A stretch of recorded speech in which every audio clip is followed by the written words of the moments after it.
Yo guys, what's up? Welcome back. Good to see you guys. Thanks for joining.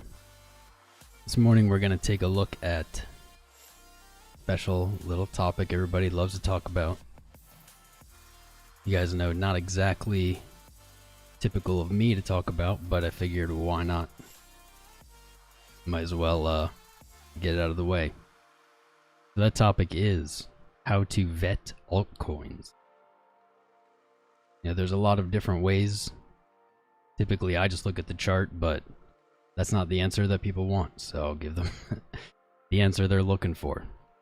So there's a few sites that are going to help us do this, and there's a few metrics that we're going to be looking at that these sites provide that'll help us decide what coins might be a better investment versus others. I'm not going to tell you guys what coins to buy, but really just what to look for that might give a indication that these coins will do well in the future. So those two sites we're going to take a look at here. First is CoinGecko. You guys have heard me talk about this one before. One of my preferred sites, I would say.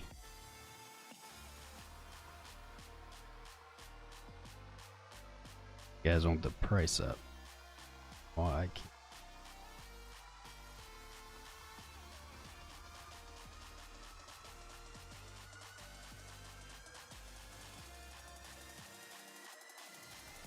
There you go, top right corner.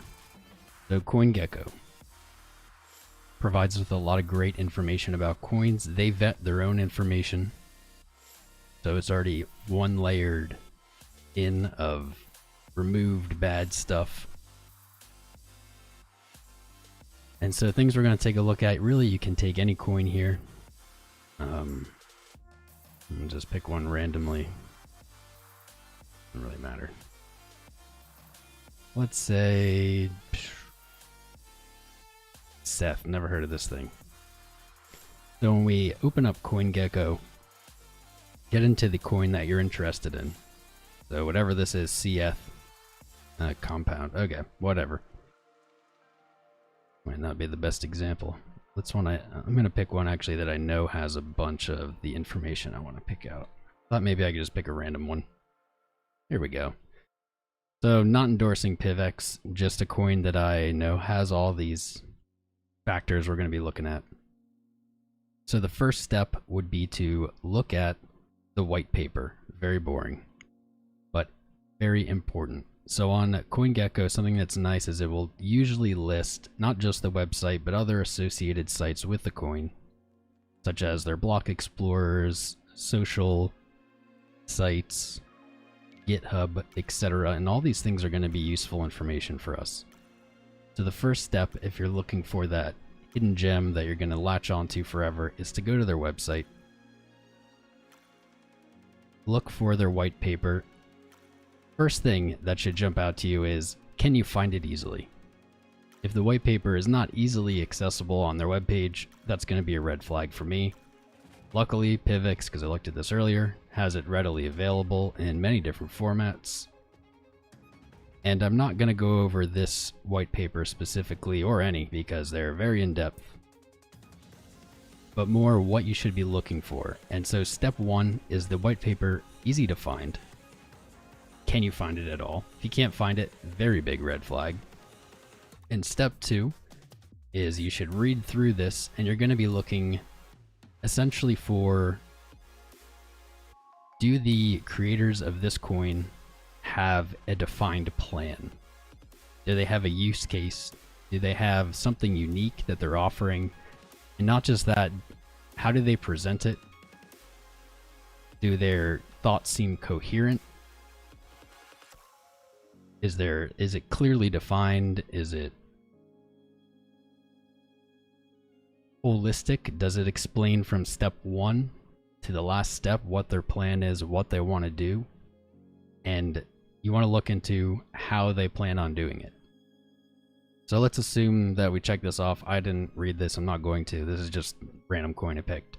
So we got that out of the way. We like whatever it is they're offering, and that's going to come down to you. That's going to be a matter of opinion. Do you think it's a good idea? That's the most important thing.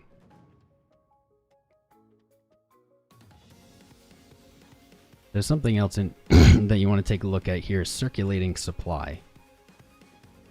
Now, I guess this coin has technically infinite or trailing emission, but when you hover over this question mark here on CoinGecko, what it'll do is it'll tell you the estimated circulating supply.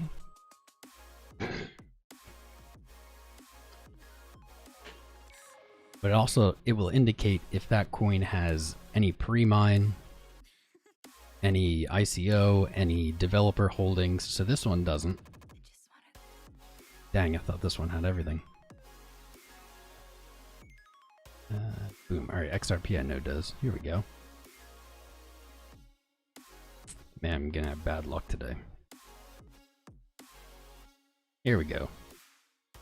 So this randomly pulled this one up. CRO, circulating supply. If you hover over this question mark circle, you will see wallet addresses that hold a supply, and typically CoinGecko will also list what purpose or who. So this one doesn't, man. This not getting the good luck of the draw today. But typically you'll see developer wallet, you'll see founder wallet, etc. And something you want to pay attention to is there a large supply of any coin you're looking at? Let's pull up dot, maybe this one does. Here we go. Web3 Foundation, Web3 Foundation. So we can see here this has 81 million-ish coins that are held by the developers or whatever, this web foundation. A lot of the time it'll be more clear than this. But if there's a large percent of the supply being held by the developers or the founders, that's typically not a great sign. Crypto is supposed to be decentralized, and that's very hard to achieve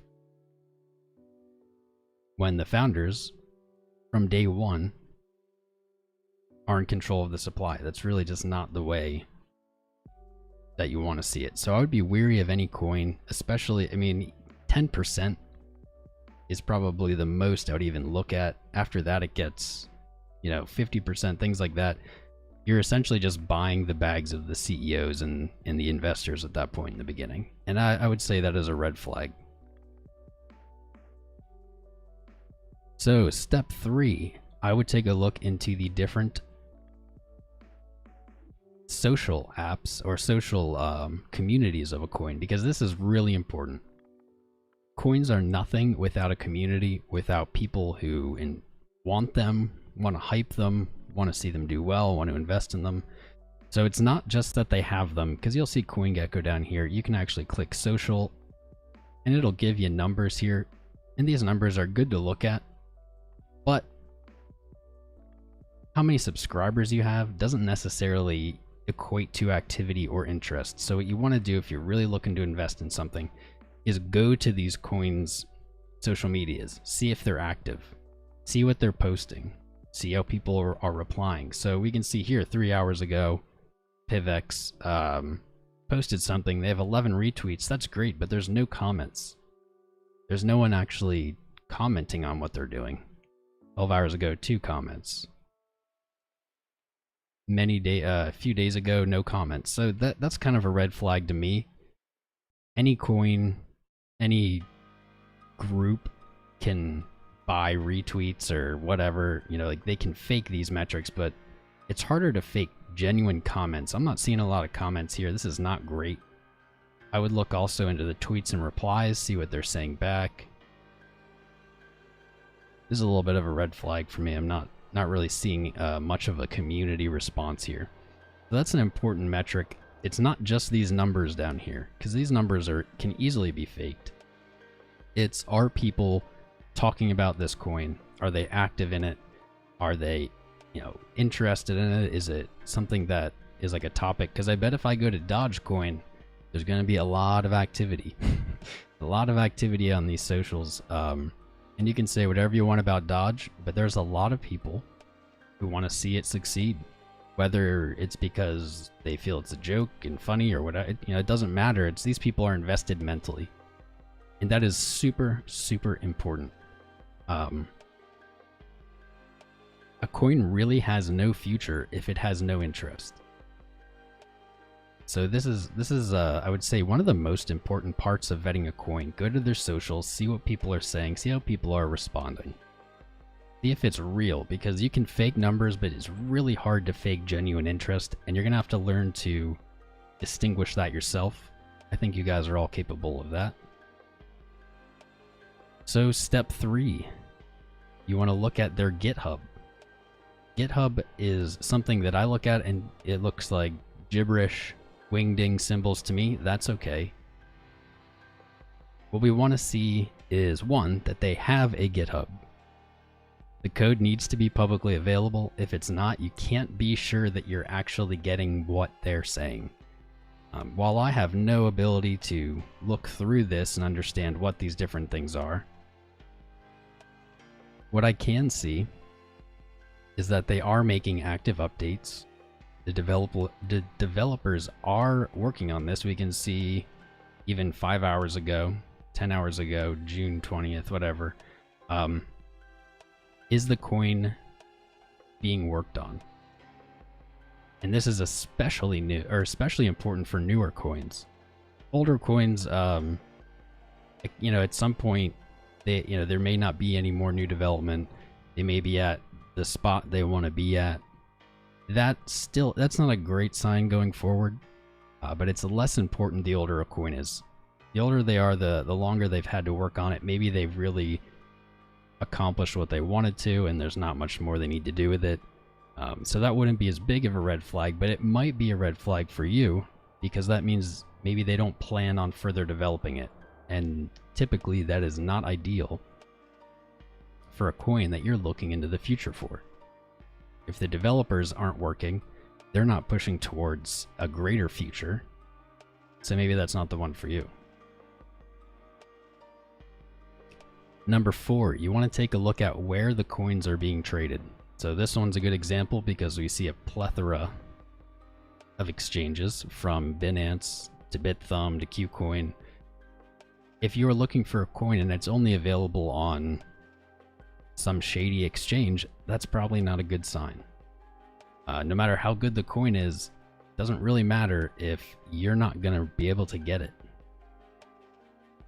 Binance, always a good one. Always a good one to have a coin listed at, just because they're large, well known. Bittrex, great exchange. KuCoin is decent. So like things like FEX, I've never heard of FEX, F-E-X. Stake Cube Exchange, never heard of that. Livecoin sounds pretty scammy. Bitalong, same. You really want to see that the coin you're looking at is being traded at an exchange that's trustworthy. Another important factor would be the 24-hour traded volume. No matter how big or small a coin is or how great you think it is, if the 24-hour traded volume is very low, you may have issues with liquidity both buying in and getting out. If there's not enough liquidity to purchase what you want at the price that it's currently at, odds are that you're not going to be able to get out of that coin once it moves up or down either. So you may have this coin, it may go 10x. You see these crazy wicks on exchanges sometimes. But if it goes 10x and you can't sell out and you can't take profit without plummeting the price down below, where you bought it at, then you haven't really profited. You're going to end up getting screwed by the liquidity. So pay attention to the 24-hour volume. You can also look at that historically. Maybe you just are out on off day and there's not a lot of trading going on for the specific coin you're looking at, and that can be okay.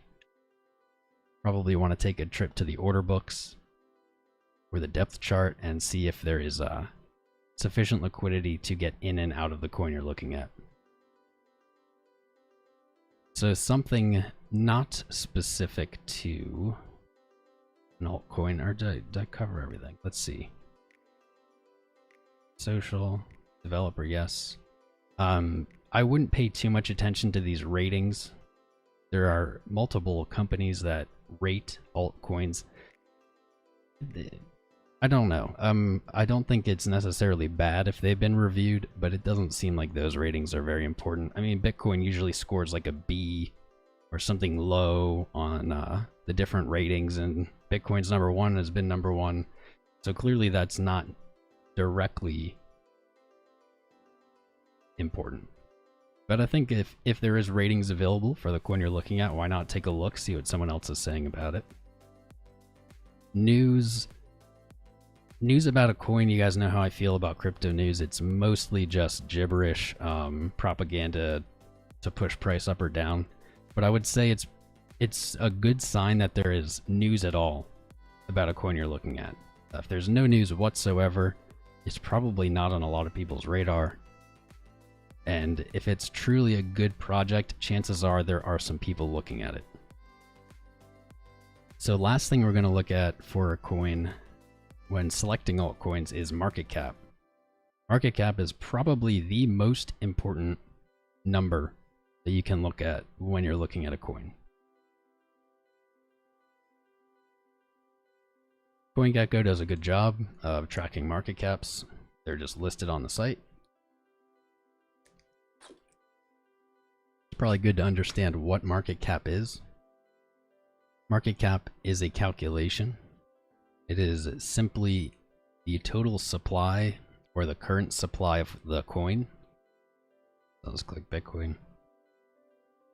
So currently for Bitcoin, that's 18.4 million multiplied by the current market price. That is what creates the market cap. So market cap is very misunderstood, especially by newer traders. That's the only calculation. So 10,300 times 18.4 million. That's how you get 190 billion. That doesn't mean that there's $190 billion available in Bitcoin. Doesn't mean you can get $190 billion out of Bitcoin. Literally all it means is that's the current price. That's how many coins there are in the supply circulating. So what's important when selecting altcoins is lots of people will pay attention to the price. So they'll say, oh man, XRP's 24 cents. That's cheaper than Chainlink's 12.55. That's actually not true. I know you're going to have to sit on that one for a little bit. It's not true. What determines if a coin is expensive or cheap, in the sense that people commonly use those terms, is actually market cap. It's not the price per coin. Market cap, not price per coin. So the higher up on this ranking, because this is ranking by market cap, the higher up the coin is in the market cap ranking, that's how expensive it is. You can also argue, well, expensive versus cheap is actually a comparison of the past to current, and I agree with that, but for the simplicity's sake of this altcoin explanation, market cap is how expensive or cheap it is. If you come all the way down, I don't know, let's go page 5, I don't know what's over here.